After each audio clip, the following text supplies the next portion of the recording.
দুনিয়ায় স্বামী স্ত্রী যেভাবে বসবাস করে জান্নাতে সেভাবে বসবাস করতে পারবে কি না? হ্যাঁ, যদি স্ত্রী মমিনা হয়, স্বামী মমিন হয়, তাহলে আল্লাহ তাআলা তাদেরকে বেহেশতে একত্রিত করে দিবেন। আমি মারা যাওয়ার পরে সেই মহিলা যদি একাধিক বিয়ে করে তাহলে সে জান্নাতে কোন স্বামীর সাথে থাকবে? যদি প্রথম স্বামী তার মমিন হয় আর সে মমিনা হয়, প্রথম স্বামীর সাথে থাকবে। আর যদি প্রথম স্বামী কাফের হয় বা মুরতাদ হয়ে যায়, তাহলে অন্য যে স্বামী মমিন তার সাথে হবে। বেহেশতে এমন এক জায়গা, কারো চাহিদা অপূরণীয় থাকবে না। যাকে যেমনে চাহিদা পূরণ করার ব্যবস্থা করতে হয় আল্লাহ করবেন যে জায়গায়, ওই জায়গার নামই জান্নাত। খারিজিরা কি করছে জানেন? মৌজু হাদিস বানাইছে। কি বানাইছে? যে 10ই মুহররম যে ব্যক্তি, একটা মৌজু হাদিস আছে এরকম, খারিজিরা তৈরি করছে যে মানিক তাহালা বিল আসমাদি ইয়াউমা আশুরা লাম ইয়ারমুদ আবাদা। যে 10ই মুহররম আশুরার দিন সুরমা লাগাবে, কি করবে? জীবনে তার চোখে রোগ হবে না। নওয়াজবিল্লাহ।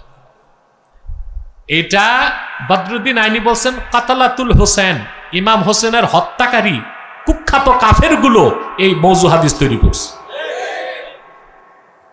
তো কিছু সুন্নি মুসলমানও আহলুস সুন্নাহ আহলে হকও এই খারিজিদের খপ্পরে পড়ে। সাবধান, আপনারা আবার খারিজি বলতে কওমি মাদ্রাসা কি বুঝেন না? কথা বলেন। আমাদের দেশে কওমি আর আলিয়ার একটা কি আছে? দ্বন্দ্ব। তো আলিওয়ালারা বিরোধিতা করতে কওমিদেরকে বলে খারিজি। তো অনেকে মনে করে ওই খারিজি না, ওইটা খারিজি একটা ফেরকা। আর কওমি মাদ্রাসাকে খারিজি বলা হয়, তারা সরকার থেকে খারেজ, সরকার থেকে এই অর্থে বলা হয়। আমাদের দেশে যে মৌলবী সাহেবরা কি নিয়ে ঝগড়া করে, এ তো বলতে গেলে রাত পার হবে। কিন্তু দিন শেষে দেখা যায় ঝগড়া কি উপাদানে তাই খুঁজে পাওয়া যায় না। ঝগড়া যে কি উপাদান আর খুঁজে পাওয়া যায় না। যাক, সেগুলো তো আমরা বলি মানুষকে, মানুষের দূরত্বগুলো কমুক, মাসলাকগত দূরত্ব, এটা আমাদের চাওয়া পাওয়া। এবং আলহামদুলিল্লাহ আল্লাহ তাহরিককে যথেষ্ট সফলতা দিয়েছেন। মাসলাকগত প্রকট দ্বন্দ্বগুলো আমরা কমিয়ে এনেছি দিনের মৌলিক স্বার্থে।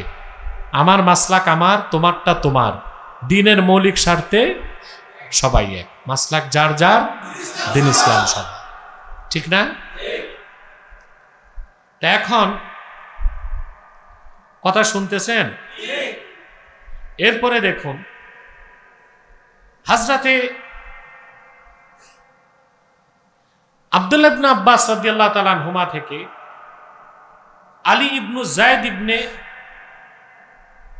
জাজআন, তিনি আপনার জুযআন, তিনি একটা রিওয়ায়াত হযরত ইবনে আব্বাস থেকে বর্ণনা করেছেন। তিনি বলেন, ইস্তাইকাযা ইবনু আব্বাস রাদিয়াল্লাহু তাআলা আনহুমা মিন নাওমিহি ফাস্তারজাআ ওয়া ক্বালা কুতিলাল হুসাইন ওয়াল্লাহ।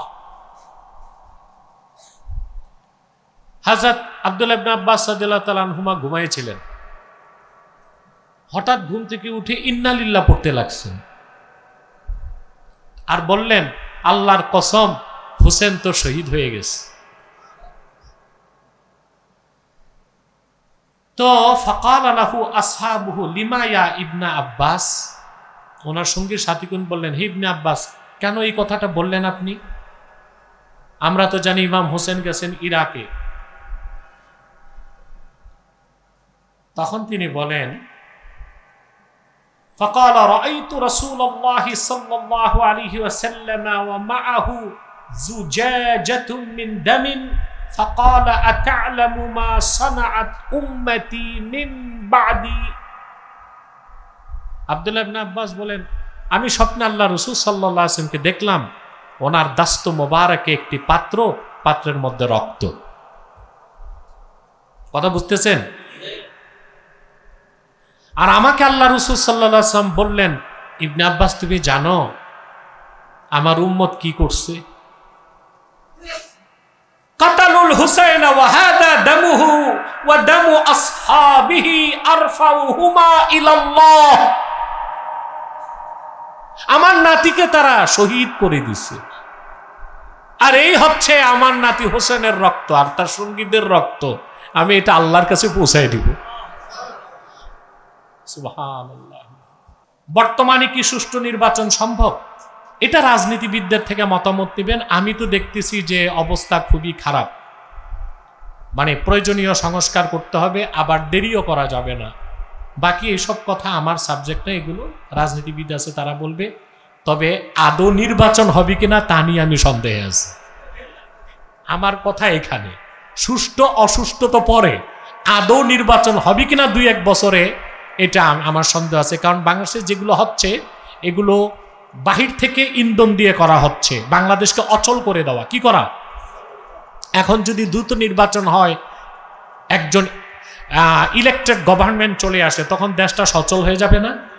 এই জন্য কোনো পক্ষ চাচ্ছে যে নির্বাচন দেরি হোক, সংস্কারও না হোক, নিজেরা ঝগড়াঝাটি থাকুক। তার কারণটা কি জানেন? মার্কিন যুক্তরাষ্ট্রকে যারা চালায়, ডিপ স্টেট, বুঝলেন? এই ডিপ স্টেটে কারা আছে? মার্কিন যুক্তরাষ্ট্রের কিছু উচ্চপদস্থ সেনা কর্মকর্তা। 2 নাম্বার আছে অস্ত্র ব্যবসায়ীরা। যুক্তরাষ্ট্রের যে অর্থনীতি, এটা দাঁড়ায় আছে কৃষির উপর। এটাকে বলা হয় MIC। কি বলে?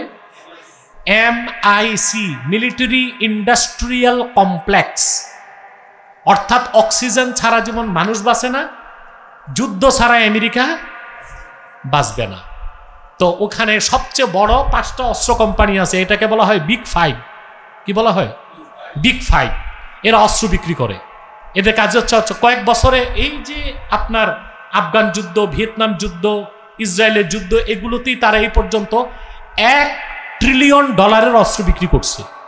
ওদের কথা আমেরিকা হারুক আর জিতুক, এটা দেখার বিষয় তাদের। অস্ত্র কি? অস্ত্র বিক্রি হোক। এই টাকা পায় কারা? বিগ 5। কে পায়? 5টা অস্ত্র কোম্পানি। আর ওরা আমেরিকার অর্থনীতিটা গড়ে দিছে এইভাবে, MIC, মিলিটারি ইন্ডাস্ট্রিয়াল কমপ্লেক্স। অস্ত্র বানাতে হবে, বিক্রি করতে হবে, এটা ছাড়া আমেরিকা থাকবে না। কথা বলে না? এখন ডিপ স্টেট চিন্তা করতেছে যে আমেরিকা মধ্যপ্রাচ্য থেকে বিতাড়িত, মধ্য এশিয়ায় পরাজিত। চায়না সিদ্ধান্ত নিয়েছে 2027-এর মধ্যে তাইওয়ানকে তারা পুরোপুরি নিয়ে নেবে। তাইওয়ানকে ঠেকাতে, চায়নাকে পর্যুদস্ত করতে আমেরিকা এখন ইন্দো প্যাসিফিক অঞ্চলে যুদ্ধের ফ্রন্ট খুলতে চাচ্ছে। যেখানে আসবে, এসে সে চায়নার প্রভাবকে ক্ষুণ্ণ করবে, দক্ষিণ পূর্ব চীন সাগরের নিয়ন্ত্রণ তার হাতে নিবে, চায়নাকে শায়েস্তা করবে, এবং ওই যে অস্ত্র কোম্পানি, তাদের অস্ত্র বিক্রি হবে। যুদ্ধ না হলে তো অস্ত্র বিক্রি হবে না, তাহলে আমেরিকা থাকে কেমনে? কথা বলে না? এই জন্য তাদের দৃষ্টি অনেকাংশে বাংলাদেশের দিকে। এখন যদি সংস্কার হয়ে যায়, নির্বাচন হয়ে যায়, তাহলে তার এটা বাংলাদেশে সম্ভব না। এই জন্য বাংলাদেশকে একটা অচল রাষ্ট্র বানায় দেওয়া হচ্ছে, যেন তারা যখন খুশি তখন তা করতে পারে। এটাই হচ্ছে বাংলাদেশকে নিয়ে গ্লোবাল পলিটিক্সের খেলাটা। আল্লাহ আমাদেরকে সঠিক সমাজ দান করুক। আজকে বাংলাদেশে যারা অতিমাত্রায় গণতন্ত্র পূজারী, তাদেরকে বলবো ভালো করে তারিখ ইবনে আসাকির, আল বেদায়া ওয়ান নেহায়া, মুকাদ্দামা ইবনে খালদুন, এগুলো পড়ুন। পশ্চিমারাও গণতন্ত্রের পক্ষে এত হইচই করে না আপনারা যতটুকু শুরু করছেন।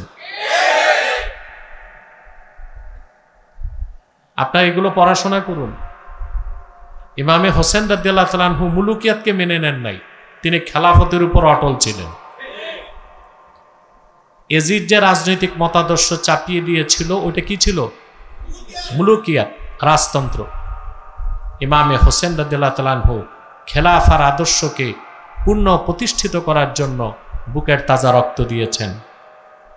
লাখো মাহফিলে কারবালার ইতিহাস বর্ণিত হয়, কিন্তু কি শিক্ষাটা ইমাম হোসেন দিয়ে গেলেন তা কেন বলা হয় না? শিক্ষাটা তো নিতে হবে আমাদের।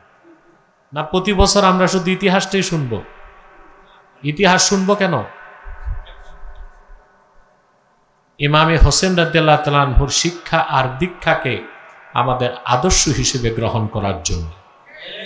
এটাই মূল কথা না? রাসূল করিম সাল্লাল্লাহু আলাইহি ওয়াসাল্লাম তো আগ থেকেই জানতেন ওনার নাতি ইমাম হোসেন ওনার দ্বীনের জন্য কোরবান হবেন, জানতেন না? তো রাসূলুল্লাহ সাল্লাল্লাহু আলাইহি ওয়াসাল্লাম আল্লাহর কাছে আবেদন করে ইতিহাসটা ভিন্ন রকম হোক, তাকে মঞ্জুর করাইতে পারতেন না? পারতেন? সুবহানাল্লাহ। রাসূলুল্লাহ সাল্লাল্লাহু আলাইহি ওয়াসাল্লাম বলেছেন, লাউ আরাদতু আন তাসিরাল জিবালু মাইয়া যাহাবান ওয়া ফিদ্দাতান লাসারাত। আমার মুখে বলতে হবে না, লাউ কুলতু বলেন নাই রাসূলুল্লাহ সাল্লাল্লাহু আলাইহি ওয়াসাল্লাম। আমি যদি মুখে বলি এটা বলেন নাই, তিনি বলেছেন আমি যদি মনে মনে ইচ্ছে করি যে মক্কা মুকাররমা মদিনা মুনাওয়ারার পাহাড়গুলো সোনা রূপায় পরিবর্তন হয়ে আমার দুই পাশ দিয়ে দৌড়াবে, তা আমার মনে চাইলেই হবে এই সব সোনা রূপা হয়ে আমার দুই পাশ দিয়ে দৌড়াবে। সুবহানাল্লাহ। এই রকম ক্ষমতা আল্লাহ তার হাবিবকে দান করেছিলেন। সুবহানাল্লাহ। তো রাসূলুল্লাহ সাল্লাল্লাহু আলাইহি সাল্লাম তো আগ থেকেই জানতেন ইমাম হোসেন শহীদ হবেন। তো রাসূলুল্লাহ সাল্লাল্লাহু আলাইহি সাল্লাম আল্লাহর কাছে দরখাস্ত করে ইতিহাসটা ঘুরাই দিতে পারতেন না?